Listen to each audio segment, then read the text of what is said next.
Bienvenue dans le podcast de l'équipe des alumni Never Stop Talking. Comme vous le savez sans doute déjà, le coronavirus touche le monde entier depuis déjà plusieurs mois avec des conséquences plus ou moins directes sur notre quotidien. Le sujet du jour, décrypter l'impact que la Covid a eu pour les médias et dans la communication des PME. Aujourd'hui, je suis en compagnie de mon équipe d'éditeurs à la rédaction, venus pour nous éclairer sur ce sujet. Bonjour à vous tous. Bonjour. Bonjour. L'émission d'aujourd'hui va se diviser en plusieurs sous-parties pour mieux ratisser les tenants et les aboutissants de notre sujet. Donc, dans le contexte qui est le nôtre, les équipes de communication des petites entreprises font face à un enjeu de taille pour continuer leur mission, se renouveler, détourner leurs habitudes. Annelle, vous avez écumé l'actualité du domaine depuis plusieurs jours. Qu'est-ce que vous pouvez nous dire là-dessus? Bonjour Pierre-André. Il est clair que le coronavirus a bouleversé les habitudes d'une grande partie des entreprises, grandes comme petites. Quelle que soit leur taille, les équipes de communication ont dû mettre en place une méthodologie particulière afin de se réorganiser dans leur fonctionnement ainsi que dans leur manière de s'approprier les outils qui leur sont à disposition. Elles ont dû, par exemple, expérimenter l'art de gérer une communication de crise, d'adapter leur plan de communication à la situation que l'on connaît tous aujourd'hui. Est-ce que vous avez des exemples à nous donner? Oui, tout à fait, Pierre-André. Pour donner des exemples concrets, les entreprises auront dû s'adapter selon trois tendances. Le premier, ce que l'on va appeler la suspension des opérations, chose que l'on a pu observer avec les annulations des réservations de nuit à l'hôtel, par exemple, ou au restaurant, etc. Car tout simplement, l'activité ne peut être maintenue.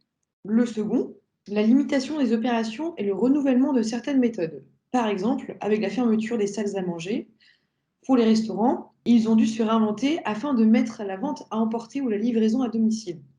À Amsterdam, nous avons l'exemple de John's Brothers Coffee qui, en plus de tout miser sur la vente à emporter et la livraison à domicile, a également transformé ses locaux en un point relais.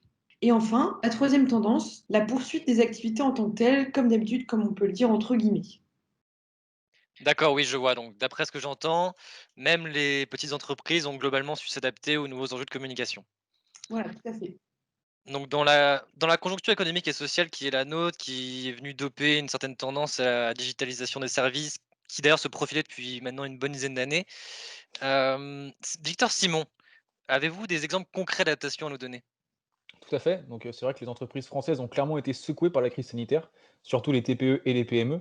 Et donc pour faire face à cette épreuve, ces entreprises ont accéléré leur digitalisation. En quelques chiffres, depuis le premier confinement, 61 des entreprises restées ouvertes ont eu recours à de nouvelles méthodes de travail ou expérimenté de nouveaux outils. 25 des entreprises ont mis en place une page Facebook, donc ça peut paraître anodin comme ça, mais pour certaines, c'est une grosse étape. 16 une solution, de click and collect et 15 de livraison à domicile. Plus fort encore, 26 des entreprises, pensent pérenniser ou développer ces outils avec en tête de liste les réseaux sociaux et le site internet. Ce qui est aujourd'hui une bonne chose, car crise sanitaire ou non, maintenant, à l'époque dans laquelle on vit, 97 des consos utilisent internet pour trouver un point de vente.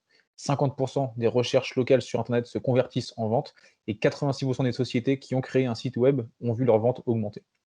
Plus fort encore, 80 des TPE et des PME considèrent que la relance économique passera par une accélération de leur digitalisation, avec notamment certaines solutions qu'ils estiment essentielles, comme la diffusion des actualités, promos et horaires d'ouverture sur Internet, la sollicitation et la réponse aux avis des clients, la création d'un site Internet, encore une fois, ou bien d'un site e-commerce pour ceux qui sont concernés, la demande de devis ou la prise de rendez-vous en ligne, la livraison, click and collect, etc. Le problème, c'est qu'aujourd'hui, ces entreprises, elles ne sont pas en capacité de le faire toutes seules et ont besoin d'aide financière de la part de l'État. Chose qui existe déjà, hein, mais 62 de ces entreprises, justement, ignorent que l'État et les régions proposent déjà des dispositifs d'aide financière pour faciliter leur transition numérique. Oui, effectivement, il y a un vrai effort à faire sur la sensibilisation de ces acteurs, sur les aides qui leur sont proposées. Exactement. Pour nous parler des formats omniprésents intégrés dans les plans de communication de petites entreprises, j'ai avec moi Cyril Bignon, Oui. éditorialiste hautement reconnu dans notre rédaction. Monsieur Bignon, quels sont les résultats de votre fine analyse? Alors, tout d'abord, bonjour Monsieur Fettel.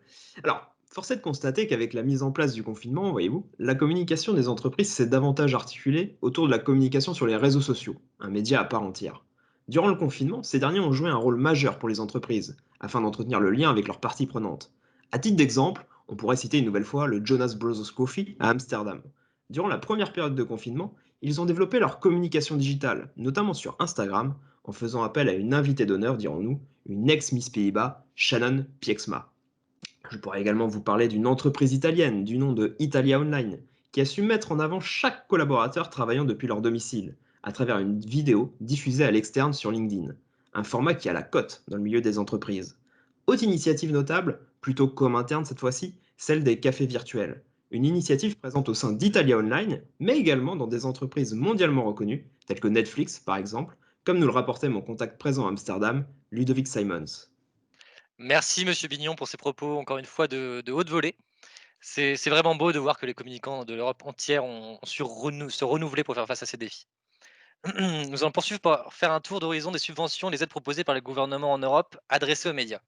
Pour y répondre avec moi dans le studio, Louise. Bonjour Louise. Bonjour Pierre-André. Louise, qu'est-ce que vous pouvez nous dire à ce sujet? Donc en effet, un lobbying exercé par certains organes professionnels s'est mis en place auprès des pouvoirs publics nationaux et européens pour des aides supplémentaires plus importantes directement en faveur des médias et indirectement pour encourager les investissements publicitaires des marques. Voici quelques données chiffrées. Donc il y a eu 11 millions d'euros pour des aides financières pour les Pays-Bas, 15 millions d'euros d'aides pour des achats d'espaces publicitaires pour le Portugal, 39 millions d'euros d'aides pour des achats d'espaces publicitaires et mesures fiscales pour le Royaume-Uni, et finalement 19 millions d'euros pour des aides financières pour la Suède. Et ces mesures, elles ont été mises en place cet été. C'est vraiment agréable de voir que les autorités des différents pays européens soutiennent le secteur en tout cas. Malgré ces aides, comme nous allons le constater, certains médias ont souffert de ce satané virus. Les ventes d'espaces publicitaires ont effectivement pris un sacré coup, n'est-ce pas Olivia? Effectivement, Pierre-André. Dans une interview avec Aurélie Chameroy, cofondatrice d'Equinox Radio et magazine français de Barcelone, cette dernière nous a expliqué qu'à l'annonce du confinement, à peu près 80% des publicités sur leur site ont été annulées. Tous les secteurs ont été à l'arrêt, sauf le secteur médical et les avocats qui se devaient de continuer à communiquer. Les sources de revenus de ce site peuvent être donc divisées en trois catégories. Les sources, si on peut appeler ça comme ça, les sources classiques, qui correspondent aux ventes de publi-reportages, de bannières, de spots radio, etc. Les correspondances et aides au reportage, et enfin les publicités Google. C'est vraiment cette dernière qui a sauvé, si je puis dire, le média, puisqu'en effet, du jour au lendemain, Equinox a dû faire face à une perte de beaucoup de revenus. Donc la question du chômage partiel s'est posée.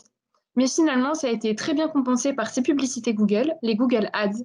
L'audience sur le site a été multipliée par 5, l'équivalent de 2 salaires. La digitalisation a donc du bon, mes amis. Oui, mais comme j'ai tendance à dire, la digitalisation reste le meilleur ami des entrepreneurs d'aujourd'hui. Eh bien, merci à tous, merci à toute la rédaction pour ce travail d'investigation de qualité. Et voilà, c'est fini pour aujourd'hui. C'était l'équipe des alumni. Attention à ne pas attraper le virus de la com.